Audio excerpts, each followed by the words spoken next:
Facebook में एक और मित्र ने पूछा है कि ये जो तथाता लिखते आप नाम के पीछे रश्मिन तथाता, तथाता क्या है। तो हमें एक बात पहले समझ लेनी चाहिए। जो तथाता शब्द है उसका मतलब है कि अस्तित्व की मर्जी जैसी है वैसे ही जीना। अगर हम अपनी मर्जी से जीने जाते हैं तो पीड़ा और परेशानियों को जीना पड़ता है, और इतनी सारे दुख दर्द की स्थिति को हम झेल नहीं पाते क्योंकि हमारी कैपेसिटी नहीं है।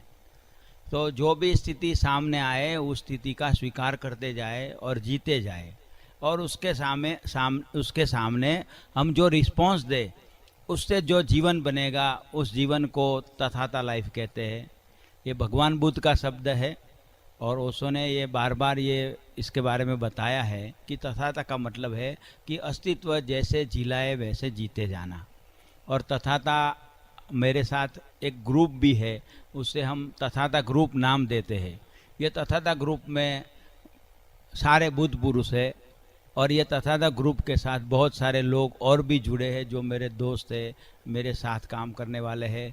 ये पूरी प्रक्रिया जो है, उस प्रक्रिया में जो भी काम करेगा उस आदमी को अपने ही जीवन का रूपांतरण करना होगा। दूसरे के लिए चिंता करने की ज़रूरत नहीं है। हम ये प्रयास जो करते हैं उसमें हम खुद चेंज होते जाते हैं, खुद हमारा रूपांतरण होता जाता है, और हम एक दूसरे के साथ ग्रुप में काम करते हैं। ये जो पूरी प्रक्रिया है उसे Gurdjieff second line of work कहते हैं। इस तरह की प्रक्रिया आज तक शुरू नहीं हुई। काफ़ी लोगों ने अलग तरह से पहले पुराने ढंग से प्रयास किए हैं, और ये प्रयास में न कोई गुरु है न कोई शिष्य है। हम एक ग्रुप में सब काम कर रहे हैं और एक दूसरे को साथ साथ चलने में सहाय करते हैं। भगवान बुद्ध ने जो कहा है चरे वेती, आगे कोई गोल नहीं है, सिर्फ चलते रहना है हमें और बढ़ते रहना है, और चलते चलते इतने आनंद और इतने प्रेम से हमें चलना है, इतनी खुशी के साथ एक ग्रुप को साथ साथ में काम करना है कि हमारा सारा प्रयास ये होता रहे कि कैसे हम आनंद से जिए, कैसे हमारा पूरा प्रयास आनंद के साथ हो और आनंद के साथ हमारा डेवलपमेंट हो। डेवलपमेंट का मतलब यहाँ ये है कि कैसे हम महत्वाकांक्षाओं से मुक्त हो, कैसे हम पीड़ाओं से मुक्त हो, किस तरह से हम आनंद से जी सके, किस तरह से शांति और प्रेम से उत्सव के साथ हमारा जीवन चल सके। ये पूरा प्रयास ये तथाता ग्रुप में हम करते हैं। सुसाइड प्रिवेंशन का काम भी इसके साथ हो रहा है, और काफ़ी लोग हैं वो अपने पर ही प्रयोग करते हैं ध्यान का, योग का, और उसके साथ अपने फैमिली में या उनको जो कोई लोग मिले उन लोगों को भी सहाय करते हैं और एक दूसरे की सहाय लेते हैं। इस तरह का ये जो तथाता ग्रुप का जो प्रयास है वो अभी शुरुआत है, और बहुत सारे लोग अपनी तरह से उसमें काम कर सकते हैं, और उसमें कोई मोनोपोली नहीं है, कोई हमारा क्या बोलते हैं उसे, कोई रॉयल्टी नहीं है, और उसके पर हमारा कॉपीराइट नहीं है। इस तरह का हमारा कोई प्रयास नहीं है कि उसे हम अपनी मोनोपोली बनाएं। काफ़ी लोग अपने छोटे छोटे ग्रुप में इस तरह का प्रयोग कर सकते हैं, काम कर सकते हैं, और इस तरह के काम से काफ़ी लोगों के जीवन में रूपांतरण हो सकता है। और ऐसे लोग, एक आदमी फैमिली में अपनी फैमिली में काम करेगा तो एक फैमिली में सुख और शांति बढ़ेगी। यही प्रयास है, और इस तरह से काफ़ी लोग दूसरे ढंग से भी काम कर रहे हैं। और अभी वक्त ये आया है कि जो स्पिरिचुअल लोग हैं उन लोगों को इकट्ठा होकर काम करना होगा। जो हिंदू है, जो मुसलमान है, या कोई क्रिश्चियन है, कोई पारसी है, तो अपने अपने धर्म को जिसको जो मानना है वो माने, मगर मनुष्यता के कल्याण के लिए क्या हो सकता है और हमारे सारे समूह के लिए, पूरी पृथ्वी के लिए क्या हो सकता है, यही हमें प्रयास करना होगा। और इस बात को साइंटिफिक वे से काम नहीं करेंगे तो चलेगा नहीं। शरीर को समझना होगा, मन को समझना होगा, और हमारे भाव कैसे डिस्टर्ब होते हैं उसके लिए क्या हो सकता है, इस सारी बातों की पूरी दिल खोल के चर्चा होनी चाहिए। सारी धार्मिक मान्यताओं से मनुष्य जाति को मुक्त होना है। अब धर्म नहीं रहे, ओशो ने कहा है, सिर्फ धार्मिकता रहनी चाहिए। ये सारे जो प्रयास है उस सारे प्रयास में ओशो ने 2-3 और नए आयाम जोड़े हैं। एक आयाम जुड़ा हुआ है, उसका नाम है उत्सव।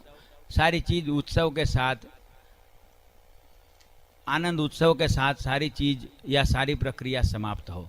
एक बात।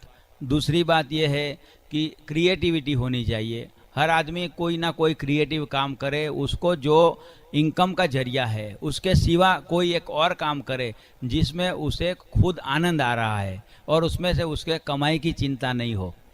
हर आदमी क्रिएटिविटी से जुड़ा हो, हर आदमी उत्सव से जुड़ा हो और हम एक दूसरे के लिए क्या कर सकते हैं वो भी साथ में सोचते रहे और उसके लिए प्रयास करते रहे। इस तरह का प्रयास ओशो ने जो बताया है, श्री तवरिया जी ने बताया है, परमहंस स्वामी श्री ब्रह्मवेदांत जी जो कर रहे हैं काम, मेरे गुरुदेव श्री स्वामी कैवल्य तीर्थ महाराज कर रहे हैं, बहुत तरह के बुद्ध पुरुष और बहुत तरह के लोग इस तरह के प्रयास कर रहे हैं। तो उसे हमें समझना होगा और अपने जीवन का रूपांतरण करना होगा। उसमें कोई बड़ी बात नहीं है, कोई गंभीर बात नहीं है, साधारण सी बात है, जीवन को नई तरह से कैसे जिए। तो ओशो ने जो नए मनुष्य की बात कही है, वो नया मनुष्य इस पृथ्वी पर आ सकता है और हम ही नए मनुष्य बन सकते हैं। और ये पूरा जगत है वो न्यू एज का समय आया है, तो न्यू एज को हमें लाना है, हमारे प्रयास से ही आएगा और हम ही कुछ कर सकते हैं।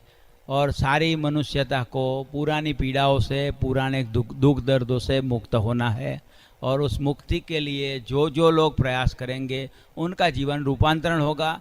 दूसरे लोग प्रयास नहीं करेंगे तो उनको पीड़ाओं में जीने की स्वतंत्रता है। हम किसी को ज़बरदस्ती से या कोई फोर्सफुली कुछ समझा नहीं सकते। रिक्वेस्ट करते हैं हम लोग, और इस रिक्वेस्ट में जिन जिन लोगों को प्रयास करना होगा वो अपने घर रहकर अपना संसार छोड़े बिना सबके साथ सारा ठीक तरह का प्रयास कर सकते हैं। इस तरह की मनुष्यता एक फैमिली में एक आदमी अपनी तरह से जिए तो काफ़ी फैमिली में काफ़ी चेंज आ सकता है और बहुत सारे कुटुंब नए तरह से जीना सीख सकेंगे। छोटी छोटी बातों को समझना है, प्रेम और शांति के साथ समझना है, और ये पूरा वातावरण एक लाइट टोन में गंभीरता नहीं हो, ऐसा वातावरण हम बना सके फैमिली में तो बहुत अच्छा हो सकता है। और ये सब बातों को इतने प्रेम से आपने सुना, सहन किया, तो उसके लिए मैं आभारी हूँ, आपको धन्यवाद देता हूँ।